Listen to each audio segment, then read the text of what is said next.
Okay, today I thought we'd take a look at a couple of target robot games from the 1970s.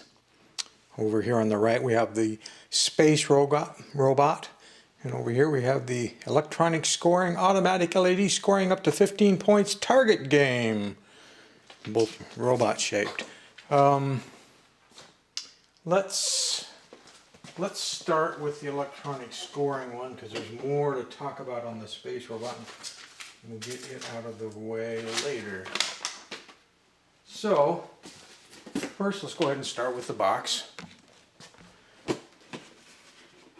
And it is dated 1978, Vanity Fair. There's all of the things that you can supposedly do.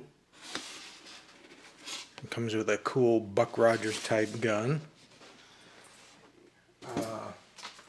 Comes with an instruction manual, which basically tells you where to put the batteries. It takes 4 C-cell batteries in the robot and 1 9-volt battery in the gun.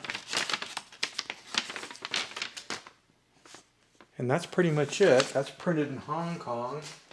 Did it say where it was made yet? It says it's made in Hong Kong.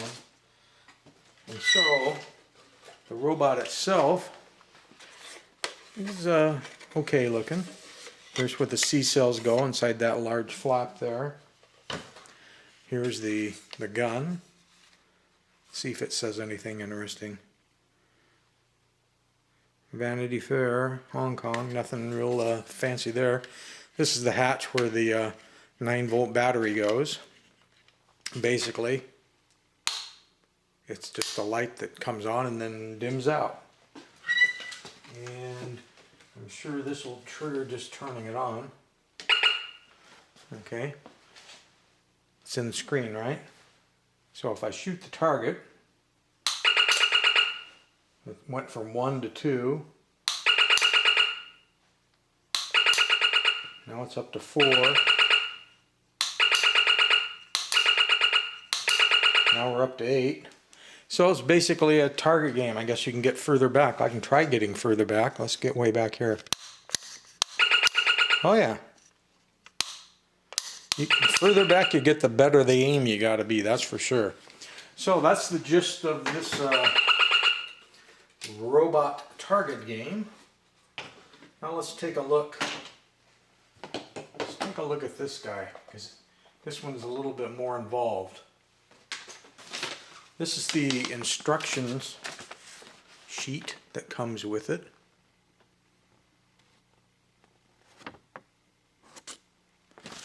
And basically, if I remember right, let's take a look at the box. I think the box, Space Gun requires 2 C batteries, Space Robot requires 4 C batteries. And none of that's true. It takes AA batteries. But made in Taiwan, again, 1970s. But to make matters worse, just like almost all the toys that take AA batteries from back then, you can't fit them in. In order to get the 4 batteries in there, again, I had to use that one battery that I keep that I've crushed, because the batteries have gotten larger around, larger diameter. They're bigger than they used to be. You cannot fit them in most of these old toys. And even the gun, here's where the 2 batteries go. Because they're bigger, you can't put the door on once the batteries are in there. It just physically will not fit. Because again, batteries have gotten bigger and they didn't allow for the enlarging universe.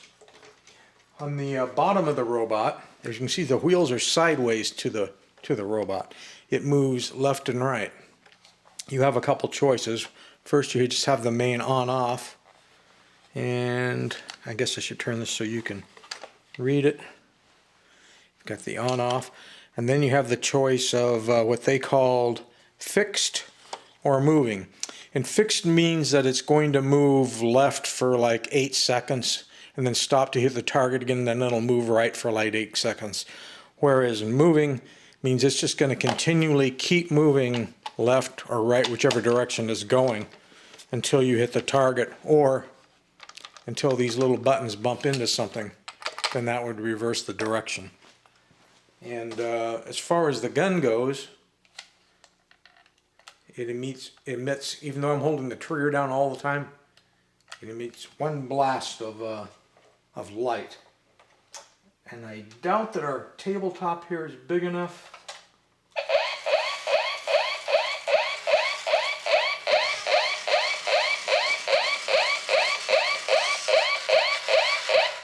Okay. I got a feeling I'm going to have to catch it when we get to the other side because this table is not big enough for the 8-second run. But I'm going to attempt to hit the target. Try again. You got to be really precise with this one. Maybe I could just hit this button, see if that works. Yeah, it worked. I'm going to try and get further back, see if I can hit that target.